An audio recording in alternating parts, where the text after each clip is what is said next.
Next, I'd like to be able to actually create a new product in the database, so that's going to be my next step. To do that, I'm going to need some sort of a form to type in my product information, so I'll do that here. It's going to be data ng model p index vm dot new product dot name. So this is going to be an input box for the name of a new product. I'll just leave it at that. And then I'll need some sort of a button where when I click on it, it tries to submit it to the database. So I'll call this create new product. And then when someone clicks on it, data ng click, I would like it to run a function I've yet to define. That is create.create. Okay, so now I need to go back into my index controller and I need to create that .create method. I don't need to create that .newProduct object because Angular does that for me automatically. But I do need to create this create method. So I'll do that. And just to make sure it's working, I'll start off by checking that when someone clicks on this, they can see this new product.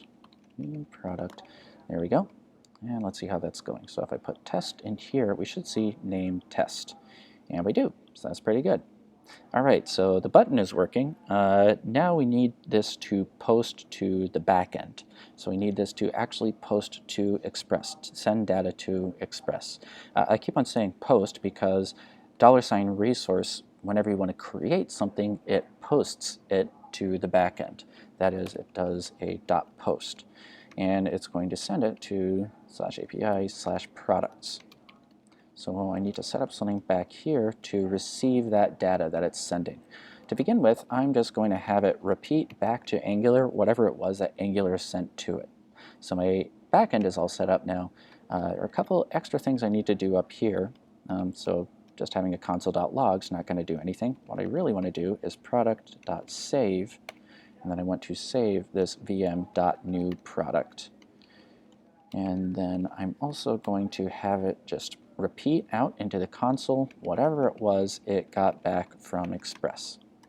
So now with that done, I should be able to do test. And this is what it got back from the database, plus a couple additional little Angular things put in.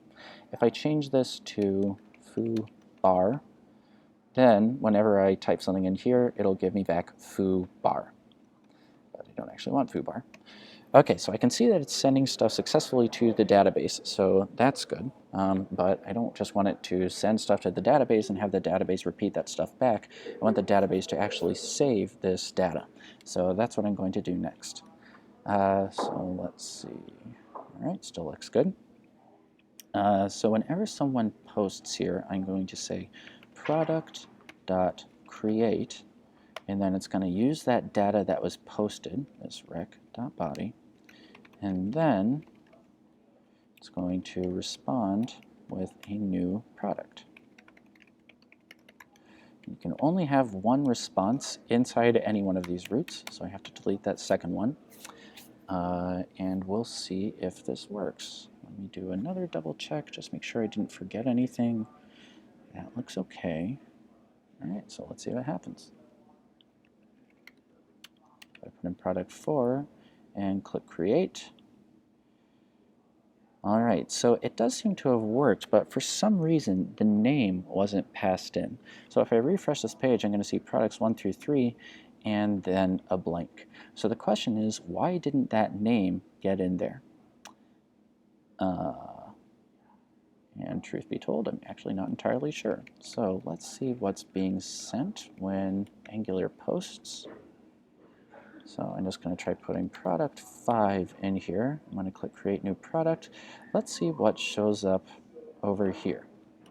Nothing. All right, so I see that rec.body is undefined. That's because I forgot a very important step. By default, Express doesn't know how to receive and how to read data that's being posted to it. It doesn't know how to parse the data that's being posted to it. So what we need to do is we need to install something called body parser.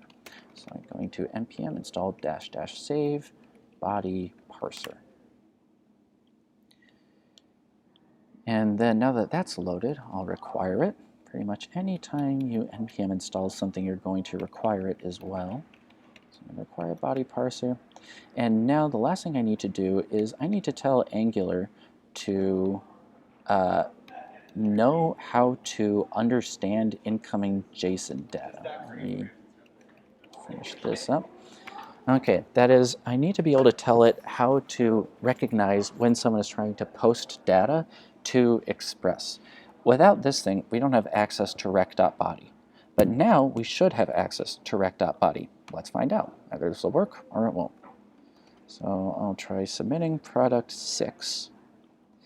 All right, and I can see name product 6 this time, so that's pretty good. And I'll bet if I refresh the page, I'll see product 6 right there. So this is great. It means it's being successfully added to the database.